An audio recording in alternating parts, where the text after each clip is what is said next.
pero no es suficiente. Esta es simplemente una propuesta, la de Dominic Bolton, una propuesta revisionista que no sienta las bases de una solución definitiva. Mi propuesta de una identidad cultural relacional no es una propuesta de coyuntura ni una propuesta cosmética. Se trata de una propuesta de fondo que supone que las diversas culturas, además del reconocimiento de sus especificidades, van a admitir necesariamente someterse a ciertas reglas para trascender sus diferencias. Mi concepto superador de identidad cultural refugio, es decir, mi concepción de identidad cultural relacional, supone metafóricamente un puente construido sobre el proceloso río del mercado, en el que los dos pilares, los dos extremos del puente son el uno la cultura, lo particular, el otro lo universal, que siempre estuvieron en relación dialéctica. El puente de tránsito que une los dos es la democracia, que será el garante y transformador del equilibrio inestable en equilibrio permanente, asegurando el reconocimiento de la diversidad cultural en el marco de la idea de lo universal.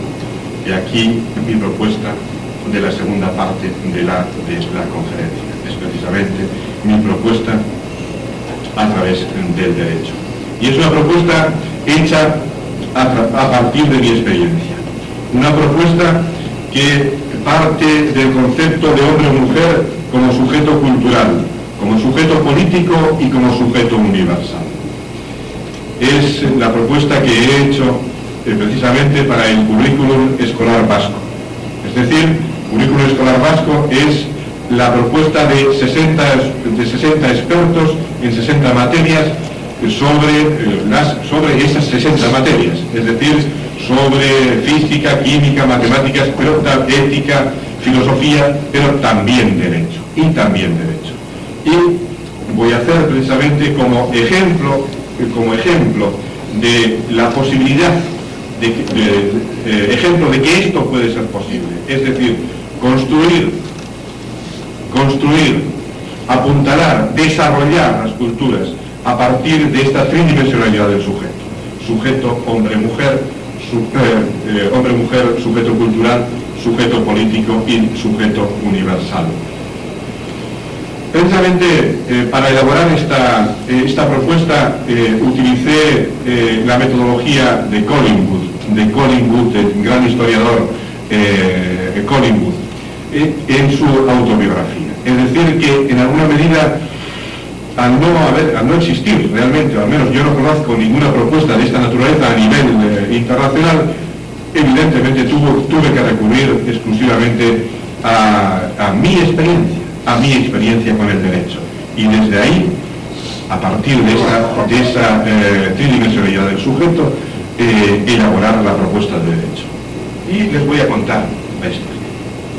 A pesar de que es una evidencia que desde el momento en el que nacemos entramos en conexión con todos los sistemas normativos, social, ético, político, etcétera, y que todos los actos de nuestra vida, todos, se referencian a alguno de ellos, es decir, a alguno de esos sistemas normativos. Nadie, ni el maestro en la escuela primaria, ni los profesores del colegio, nos explicaron en qué consistían estos conjuntos de normas. Y, evidentemente, eché mano de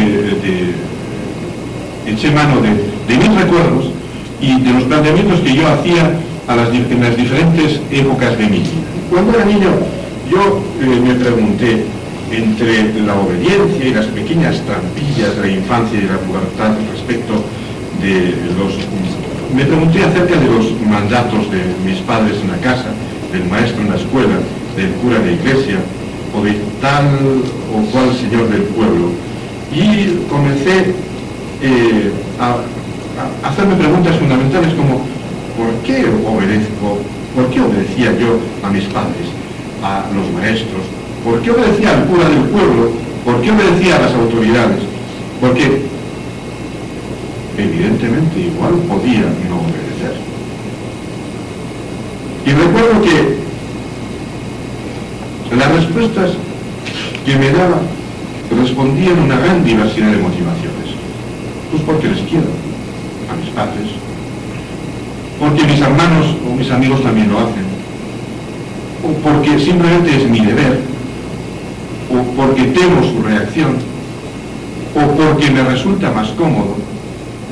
Me daba cuenta de que, aunque la respuesta coyuntural era una determinada, dependiendo de quién ordenaba, en qué consistía la orden, etcétera, etcétera, muchas veces las verdaderas motivaciones que se escondían tras la acción se debían a la conjugación de varias teorías. Comencé a observar que la mayor parte de los de mi edad que conocía respondían de manera similar en situaciones similares y que era excepción quien respondía de manera diferente. Y esta observación me llevó a la constatación, aquí cuando tenía 13 y 14 años, de que en general las respuestas particulares ante situaciones concretas se enmarcaban en otras respuestas que son comunes denominadores que conformaban el orden en el entorno en el que se vive. Con el tiempo descubrí que eso precisamente es la cultura, que es, en el ámbito del derecho, la cultura jurídica. Más tarde, la reflexión allá por los 16, 17 años, del lado de la respuesta al mandato, para mí la cosa estaba bastante clara. Existía una cultura jurídica que más o menos la uniformizaba, que la respuesta era más o menos uniforme en base a esa cultura. Y del lado del propio mandato, comencé a preguntarme, y empecé a dar vueltas, ¿por qué una cosa prohibida en un lado estaba permitida en otro? E incluso en el mismo espacio cultural se daba la circunstancia en mi país, porque entre Zubiri, que es mi pueblo, es un pueblo en la montaña navarra, y Urepel, es otro pueblo, pero en la montaña navarra, pero del lado francés, que distan entre sí 25 kilómetros, uno era el pueblo de mi padre y otro el pueblo de mi madre. Pues resulta que yo no veía ninguna diferencia en la forma de entender la vida, ni en la manera de comportarse. Y sin embargo, por ejemplo, la exposición pública de la bandera vasca, por ejemplo, estaba permitida en un lado, y en el otro, la exposición pública no estaba tan siquiera permitida, sino que además estaba considerada como un delito. Paradójicamente, con independencia de la permisión o de la prohibición, a un lado o otro de la frontera, el respeto que las gentes tenían con respecto a la misma, a un lado y otro de la frontera, era el mismo. Me di cuenta que cumplir con la norma no significa en modo alguno aceptarla, que existen normas impuestas que no son queridas por las gentes, y sin embargo la fuerza y el temor a esa fuerza hacen que sean respetadas. Que la cultura jurídica y la cultura en general tiene mucho que ver con el sentimiento, el amor a la ley que uno mismo crea en la interacción con los demás, y que muchos mandatos, a veces lejos de estar en sintonía con la cultura jurídica, pertenecen al terreno de la arbitrariedad y ponen a prueba a esa cultura. Finalmente llegué a la conclusión de que a veces la autoridad llega a violentar la cultura jurídica, la cultura y la cultura jurídica. Más adelante, cuando llegué a la universidad, había tenido ya bastantes contactos con el derecho oficial. Y había firmado ya varios contratos como deportista profesional. Y pude darme cuenta hasta qué punto el más fuerte en la práctica trata de sacar ventaja sobre el más débil y consolidarla como su derecho. En esto llevaba ventaja sobre mis compañeros de la facultad, que creían a pie juntillas lo que la teoría jurídica o nuestra cultura jurídica decía, que la igualdad de las partes era principio fundamental, por ejemplo, en el contrato laboral. Y recuerdo que uno de los contratos, por citar un ejemplo, que firmé, estaba redactado de la siguiente manera, más o menos. Don fulano de tal, en nombre de representación de tal, contrata conmigo por un número de 10 partidos, una casilla en blanco, en 3 años. En la casilla en blanco debería figurar la expresión al mes, de manera que la frase debería haber sido 10 partidos al mes en 3 años, durante 3 años.